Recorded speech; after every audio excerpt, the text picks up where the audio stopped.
What's up YouTube? It's your girl Toya Cherie and I'm back with another video. So if you guys are new here, my name is Toya Cherie and my channel is basically lifestyle, travel, and hair. So in this video, I'm going to talk about my trip to Greece and just give you 10 tips that you absolutely need to know before you go to Greece. Okay? So if you want to know what those 10 tips are, stick around. Okay, so yes, I went to Greece back in August of 2021.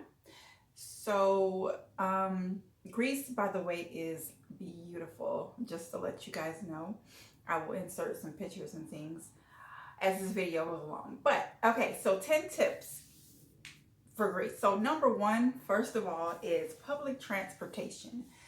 Um, I would suggest you take public transportation like the bus or the train because the airport in Greece in Athens is kind of like in the middle of nowhere. I was like, where is the civilization, you know?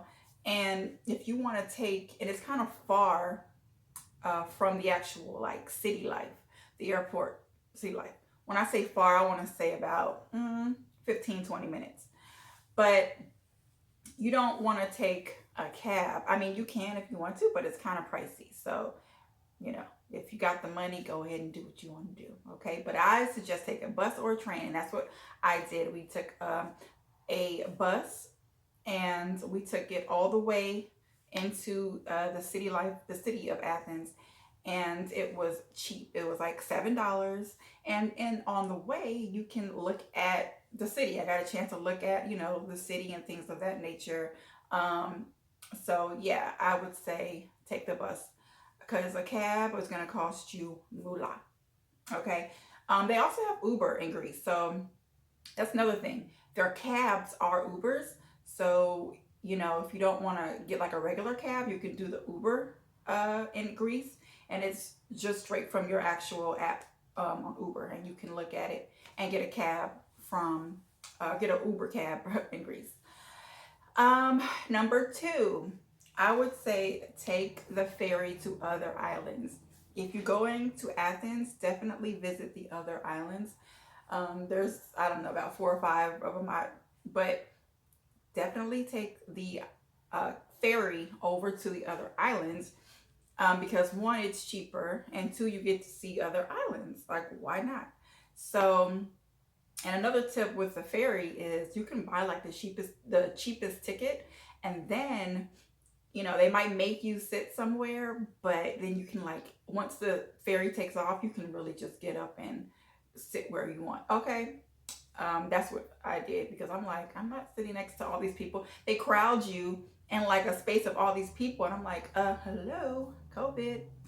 So we got up and went and moved and sat somewhere else. You know, of course, if it's you can do that if it's not crowded. But if it's crowded, then I say stay in your seat. But if not, get up and move. Okay. Um, but yeah, so you can take the ferry to different islands, and it's a cheaper way than having to fly directly to like a Santorini. You can still do that, but I would, if you're flying into Athens and then, sometimes people will fly into Santorini, I would just take the ferry to Santorini. It's cheaper. But yeah, so that's my suggestion. Do what you want with it. Number three, rent a car. I would say rent a car, and I mean rent a car in the islands. Like I rented a car in Mykonos and a car in Santorini. So I would suggest renting a car. It is so convenient.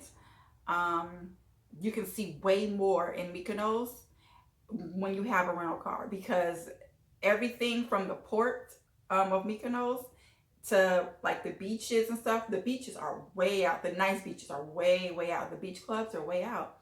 And you're going to be paying some hefty money. So luckily one of the locals who lived there told us that, and she was like, you should just rent a car because it's going to be so much more money to take a cab here and back. I mean, I'm talking about $100 almost to the beach and then $100 back to wherever your hotel. No, that's way too much money. So I would suggest renting a car, and it was like $75 a day. Like, very affordable. Definitely rent a car. And we, drove around. It's not hard to drive around. Um, they have little bitty cars, so it's not hard at all. And you can go wherever you want and see more, venture out more into the islands of Mykonos. And so, yeah, definitely try to rent a car out there in Mykonos. Also, when you get to Mykonos, um, our hotel wasn't close, so the freaking cabs didn't want to take us. But okay, they didn't want to take us to our hotel because we were too close to the port, so they felt like they weren't going to make money, which is stupid. So, I mean, these are just things that you have to find out when you get there. So I would suggest making arrangements with your hotel to pick you up if they do, when you go out there. Because if you do, depending on where your hotel is, they might not take you, or it may cost an arm and a leg. So they normally say suggest having arrangements with your hotel to pick you up from the port. Already have that in place before you even step off the ferry. So that's just one little tip that I had to find out the hard way. Okay, number 4, we went in August. It's the hottest month. It was like the hottest month. It was like so hot, super hot, scorching hot, no clouds in sight. Okay. Go at your own risk in August. That's all I'm gonna say. Okay.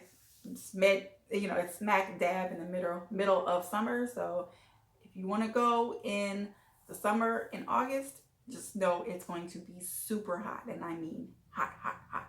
Okay. Number 5, the flying dress shoot. Beautiful, loved it. I didn't do it, but what I did do is do my own photo shoot.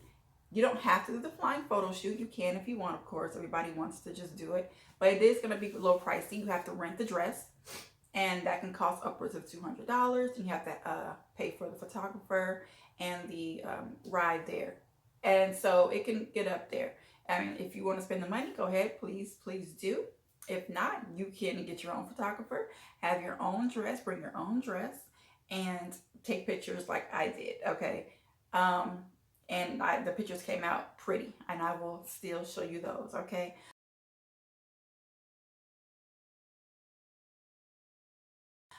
That's just an option if you don't want to pay the fees for the flying dress if it's not in your budget. So what I did was, like I said, I brought my own dress, and I had my own photographer, the person I came with, and they took my photos. So that's how that went. Number 6, I would say check out the Acropolis. Definitely is something that you should do on the top of your list in Greece, in Athens. So yes, check out the Acropolis. It's definitely historic and beautiful. Let's see, number 7, I would say there's a lot of cats in Athens. I don't know why, but it is. Watch out for the cats. If you're a cat lover, I guess you're okay with it. If not, watch out for the cats. Okay, they're like all over. They like run Greece. It's crazy. 8, I would say. Athens has a lot of lounges. I didn't really know that. It was really kind of like nice. It was a good vibe, good nightlife. They have a lot of restaurants with rooftops with views of Athens, of the city, which is absolutely gorgeous. So I would say definitely go to some of the restaurants and lounges on the rooftops, because it's definitely breathtaking, definitely sights to see, especially at nighttime. So definitely check out restaurants. You can just look them up. They're all over, but they're really, really nice. I didn't know they had that many restaurants there. So it was really nice. 9, I would say Mykonos has great nightlife. Okay. If you have the chance to go to Mykonos, please do. Like I say, rent a car, and then you can, go to and from the nightlife as you please. That they are partying out there. I didn't even get to party as much as I wanted to out in Mykonos, but they have fabulous beach clubs that are popping at night. So if you want to have a good time, Mykonos is like the island where it's really, really like really fun nightlife, really modern. So if you're into all of that, check out Mykonos's nightlife. And number 10, I'm just gonna go with the instructions to get into Greece. So you have to go to the travel guide or travel website for Greece, and then you know upload all of your documents. And of course, it required, when I went, which was back in August of 2021, they required a negative PCR test 72 hours prior to my flight, and I did provide all of that. Of course, they did uh, tell you to upload and not upload, but you have to fill out a whole bunch of like documents on that travel website before you submit it, before you can be entered into the city or accepted or whatever. So definitely do that. Also, upon arrival in Athens, they also made, if you are not vaccinated, when you don't have to be vaccinated, but like I said, you have to have a negative PCR test. Upon arrival in Athens, though, they did have two lines, and it was like for unvaccinated and one for vaccinated. So I had to, upon arrival, test at the airport again because I'm unvaccinated. So I had to test again at the airport in order to leave and enter into Greece. And if you're not vaccinated, I mean, if you are vaccinated, you can just go through, which makes absolutely no sense. It's like, if you're going to test one, test all, because everybody can catch it equally. But whatever. So yeah, I had to be tested again upon arrival in the airport in order to be released into Athens. But that's about it. Those are the main things that I just want to let everyone know before you guys go to Greece. Definitely check out Greece and all the surrounding islands if you go there.